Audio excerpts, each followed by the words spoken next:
Երևանում առաջնահերթ վերակառուցման ենթակա կոյուղագծերը նորոգվում են, ջրահեռացման համակարգը արդիականացնում են։ Այս տարվա ծրագիրը ընդգրկում է 22 հասցեներ, 9 վարչական շրջաններ։ Աշխատանքները մեկնարկել են միաժամանակ, ֆինանսավորում է կառավարությունը։ Ընդհանուր երկարությունը 9.4 կիլոմետր է եւ ընդգրկում է այն հասցեները, որոնք քաղաքապետարանը համարել է խնդրահարույց, հաշվի առնելով ցանցի ֆիզիկական մաշվածությունը, քայքայված վիճակը, բնակիչների բողոքները։ Առյուծի բաժինը բազմաբնակարանային շենքերի միջբակային հատվածներն են։ Խողովակները ինքը նոր տեխնոլոգիա, նոր պլաստմասե տարողականություն է, հին ասենք սովետի ժամանակվա ճուգուն է նմանատիպ բաներ չի,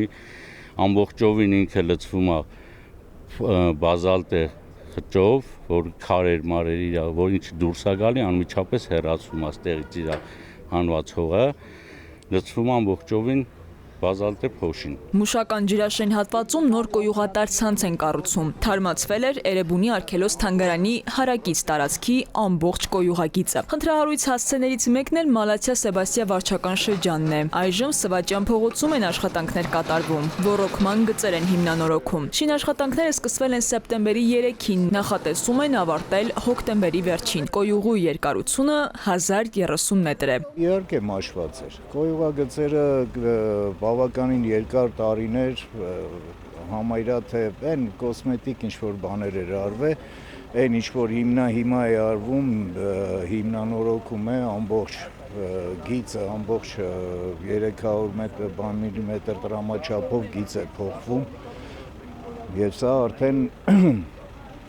այն որ անընդհատ խցանումներ է լինում են, որ անընդհատ բնակիչները բողոքում են,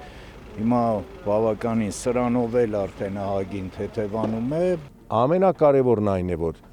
արդեն մեկնարկել է չկոյուղացված թաղամասերի կոյուղացման ծրագիրը։ Ինչ մնում է մնացած 21 հասցեներին, մենք կավարտենք ժամկետին, որևէ խոչընդոտ չենք ստեղծել շինարարի համար։ 2026 թվականի համար ըստ քաղաքապետի խորհրդականի պատվիրել են ևս 30 հասցեի կոյուղատար ցանցերի կառուցման աշխատանքների նախագծանախահաշվարկային աշխատանքներ։ Քնարիկ Պետրոսյան, Զորաբ Քարամյան, ժամը լրատվական։